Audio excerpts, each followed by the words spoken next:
ಬಾಬಾ ಸಾಹೇಬ್ ಅಂಬೇಡ್ಕರ್ ನೀಡಿರುವ ಸಂವಿಧಾನದ ಅಡಿಯಲ್ಲಿ ಆಟಗಾರರಲ್ಲಿ ನಾವು ಕೈ ಮುಗಿದು ಬೇಡ್ಕೊಳ್ತಾ ಇದ್ದೀವಿ. ಜಾತಿ ಪಟ್ಟ ಕಟ್ಟುವುದು ಸರಿಯಲ್ಲ ಅಂಥೇಳಿ ಪ್ರಗತಿಪರ ಹೋರಾಟಗಾರರಲ್ಲಿ ನಾವು ಕೈ ಮುಗಿದು ಕೇಳ್ಕೊತಾ ಇದ್ದೀವಿ. ನಮ್ಮ ಜಿಲ್ಲೆಯ ಅಭಿವೃದ್ಧಿ ದೃಷ್ಟಿಯಿಂದ ನಮ್ಮ ಅಧಿಕಾರಿಗಳಿಗೆ ನಾವು ಸಂಪೂರ್ಣವಾಗಿ ಬೆಂಬಲವನ್ನು ಕೊಡೋಣ.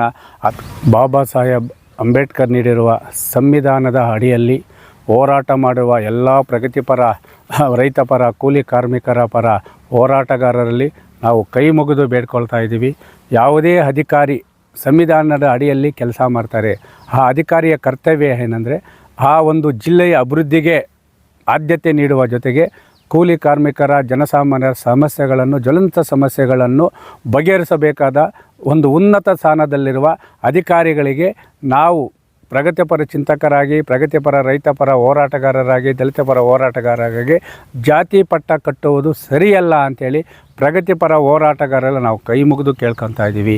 ಯಾವುದೇ ಅಧಿಕಾರಿಯಾಗಲಿ ಅವರ ಕುರ್ಚಿಯಲ್ಲಿ ಕುಳಿತಾಗ ಅವರಿಗೆ ಒತ್ತಡವೂ ಇರ್ತದೆ. ಈಗ ರಾಜಕಾರಣಿಗಳು ಒತ್ತಡ ಹಾಕಿದಾಗ ನಾವು ರಾಜಕಾರಣಿಗಳು ಆ ಜಾತಿ ಈ ಜಾತಿ ಅಂತ ಹೇಳೋಕ್ಕಾಗಲ್ಲ. ನಾವು ಹುಟ್ಟುತ್ತಾನೆ ಯಾವ ಜಾತಿ ಅಂತೇಳಿ ಬರಲ್ಲ, ವಿದ್ಯಾಭ್ಯಾಸ ಮಾಡಿದಾಗ ಯಾವ ಜಾತಿ ಅಂತ ಬರಲ್ಲ.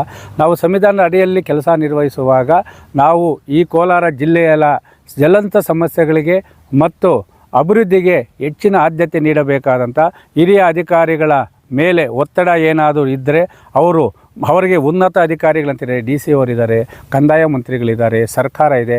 ಆ ಸರ್ಕಾರದ ಮಟ್ಟದಲ್ಲಿ ಚರ್ಚೆ ಮಾಡಿ ಆ ಸಮಸ್ಯೆಯನ್ನು ಬಗೆಹರಿಸಿಕೊಳ್ಳಲಿ. ಅದನ್ನು ಬಿಟ್ಟು ನಾವು ನಮ್ಮ ಜಿಲ್ಲೆಯ ಅಭಿವೃದ್ಧಿ ದೃಷ್ಟಿಯಿಂದ ನಮ್ಮ ಅಧಿಕಾರಿಗಳಿಗೆ ನಾವು ಸಂಪೂರ್ಣವಾಗಿ ಬೆಂಬಲವನ್ನು ಕೊಡೋಣ. ಅದರಂತೆ ಸಂವಿಧಾನದ ಅಡಿಯಲ್ಲಿ ನಾವು ಜಾತಿ ಪಟ್ಟ ಕಟ್ಟುವ ಮುಖಾಂತರ ನಮ್ಮ ಅಧಿಕಾರಿಗಳನ್ನು ನಾವೇ ಒತ್ತಡಕ್ಕೆ ಸಿಲುಕಿಸುವುದು ಬೇಡ ಅಂಥೇಳಿ ಮತ್ತೊಮ್ಮೆ ಕರ್ನಾಟಕ ರಾಜ್ಯ ರೈತ ಸಂಘ ಮತ್ತು ಹಸಿರು ಸೇನೆ ವತಿಯಿಂದ ಸಮಸ್ತ ಪ್ರಗತಿಪರ ಚಿಂತಕರು ಮತ್ತು ಪ್ರಗತಿಪರ ಹೋರಾಟಗಾರರಲ್ಲಿ ನಾವು ಕೈ ಮುಗಿದು ಕೇಳ್ತಾ ಇದ್ದೀವಿ. ಹಿರಿಯ ಅಧಿಕಾರಿಗಳಿಗೆ ಜಾತಿ ಪಟ್ಟ ಕಟ್ಟುವುದು ಬೇಡ. ಇಲ್ಲಿ ಯಾವುದೇ ಅಧಿಕಾರಿಯಾಗಿ ಕೆಲಸ ನಿರ್ವಹಿಸಿದರೂ ಅವರು ಜಿಲ್ಲೆಯ ಅಭಿವೃದ್ಧಿಗೆ ಮತ್ತು ಜ್ವಲಂತ ಸಮಸ್ಯೆಗಳಿಗೆ ಸ್ಪಂದಿಸಬೇಕಾದ ಕರ್ತವ್ಯ ಅವರ ಮೇಲೆ ಇರುವುದರಿಂದ ಅವರ ಕೆಲಸವನ್ನು ಸಮರ್ಪಕವಾಗಿ ನಿರ್ವಹಣೆ ಮಾಡಲು ನಾವು ಅವರಿಗೆ ಸಹಕಾರ ಕೊಡೋಣ. ಅವರ ಮೇಲೆ ಏನಾದರೂ ಒತ್ತಡ ಇದ್ದರೆ ಅಂತಹ ಸಮಸ್ಯೆಯನ್ನು ಅವರು ಸರ್ಕಾರದ ಮಟ್ಟದಲ್ಲಿ ಚರ್ಚೆ ಮಾಡಿ ಬಗೆಹರಿಸಿಕೊಳ್ಳಲಿ. ಅದಕ್ಕೂ ನಾವು ಸಹಕಾರ ಕೊಡೋಣ ಅಂತೇಳಿ ಮತ್ತೊಮ್ಮೆ ಹೋರಾಟಗಾರರಲ್ಲಿ ಮನವಿಯನ್ನು ಮಾಡ್ತಾಯಿದ್ದೀವಿ.